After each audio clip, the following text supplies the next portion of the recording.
Welcome. This is Jen, the Liberty Lion, and I want to talk a little bit about the Constitution just real quick. This is the Preamble.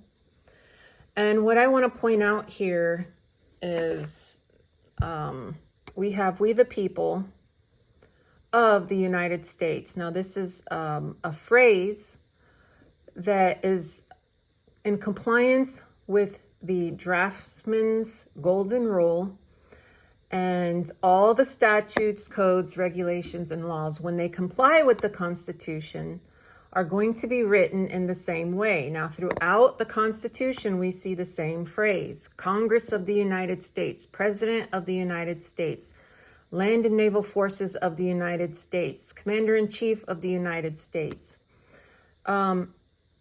This here means that whenever they write statutes in compliance with the Constitution, that it will have the same type of phrasing. When it doesn't have the same type of phrasing, it's something else. It's some sort of creature, some sort of thing cooked up by people in Congress not acting under the Constitution. Okay, so whatever that is and whatever they're doing and however they do it, we don't want to get into that right now. I just want to point out a few things in the preamble for you to look out for. Another thing is that often you'll see Supreme Court of the United States, and that's the Constitutional Supreme Court. And other times you'll see United States Supreme Court. That is not the Constitutional Supreme Court, okay? Because it's written in a different way. It has to be written the same way. Otherwise, it's not the same thing and it doesn't comply. Another thing I want to point out are the abstracts and how they are capitalized. And Constitution is also an abstract. And the reason for this, I believe, is because they're philosophical ideas, they're philosophical abstracts. And being philosophical abstracts, they're just ideas, they're just man-made constructs that sometimes don't comply with nature. Sometimes they do and sometimes they don't. Man makes law called illegal, and when man makes law, they're supposed to comply with the dictates of nature. And that is because man cannot be compelled to act against nature or to do anything impossible, and doing something against nature is considered impossible. The other thing I want you to look at is here it says the United States of America. So up here we have people of the United States, one place, and then for the United States of America, another place. So these are two different entities. And the use of the word for is used in contracts. Now, contracts are agreements, they're promises, and we know them by the way that they are written, meaning that they have rights and obligations. So one person has a right and they have an obligation. Another person has a right and they have an obligation. So it's an agreement to various rights and obligations. And in the old days, it would be separated by for.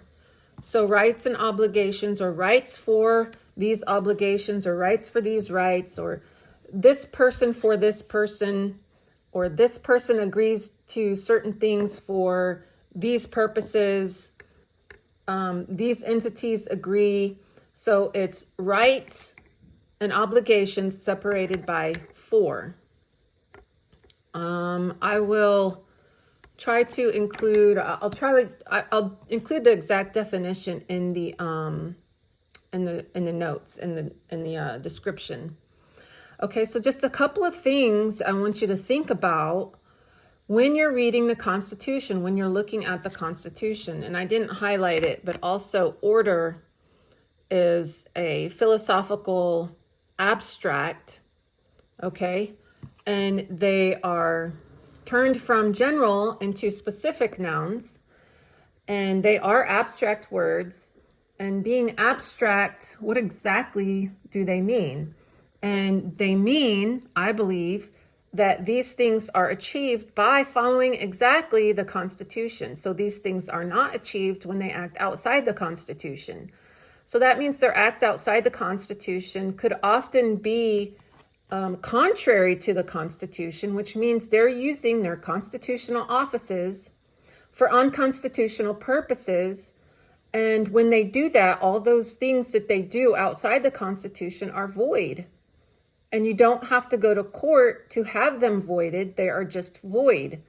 For times when you do have to have a court order to make something void, it's not called void, it's called voidable. So there's a difference between void and voidable. Any act outside the Constitution, outside the constitutional office created, requiring an oath, is void when it's outside the Constitution. It's just void. Nobody has to follow it. And again, the Constitution, according to the laws between the agreements, the contracts between the United States and the United States of America, called the Cession Laws, state that the federal government has authority and power only on the federal lands. That does not mean that the states always give up rights to the federal lands, because some states retained their rights to the federal lands. Some states retained all rights to the federal lands. Some states retained some rights to the federal lands. Some states retained no rights on the federal lands. And even when they retain rights, they can't interfere with the military things going on the federal lands. So even if a state retains all its rights over the federal lands, it only includes certain things for legislative purposes, and the military cannot be interfered with. So even when a state retains all its rights on the federal land, it still cannot interfere with what the federal government does according to the Constitution, which are the military things, because the Constitution is, and I've showed proof in the Committee of Detail notes, that there is a resolution, meaning it was resolved, that the Constitution is a expansion to the Articles of Confederation. So it's not separate from the Articles of Confederation. It goes along with and is a amendment to the Articles of Confederation, because they found that under Section 8 or Article 8 of the Articles of Confederation, there wasn't enough power to carry out the military authorities, the military things that they needed to do, including the building of lands and the taxes and all these other things that they do on federal lands over federal people. So they amended the Articles of Confederation, mainly Section 8, and they expanded, just as they said in the notes, which are includes the resolutions from the Committee of Detail, that the Constitution is an amendment to the Articles of Confederation for a stronger military. And that's what the Constitution is, and that's what the Constitution does. However, so many people have been indoctrinated to the point that they believe that the Constitution creates an entire new nation, and it didn't. And the states in the Constitution are the independent states, which are the federal military areas. And the states in the Article of Confederation are free, sovereign, and independent. So this whole idea that the Constitution gave the government power over all the state and all the people is an indoctrination, is propaganda.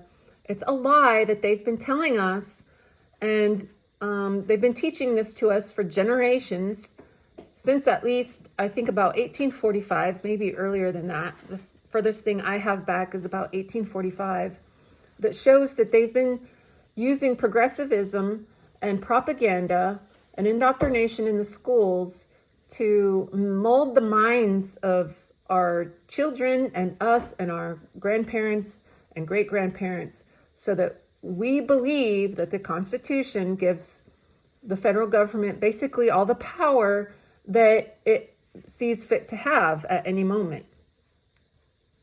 So what we have to understand is that we've been lied to, and we have to accept the fact that we've been lied to and be open to understanding new things that include the fact that the federal government only has power on the federal lands, and basically really for military purposes, for creating a military, for enlarging the military, for protecting,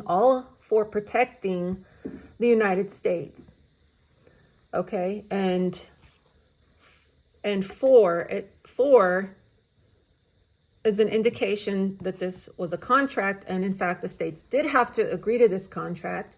The people voted on it, and some lands were annexed to the federal government so that the federal government could have a place to perform its military functions. And you can see more on this in Article 1, Section 8, Clause 17, and Article 1, Section 8 being one long sentence, which lists all the powers that the federal government has on the federal lands.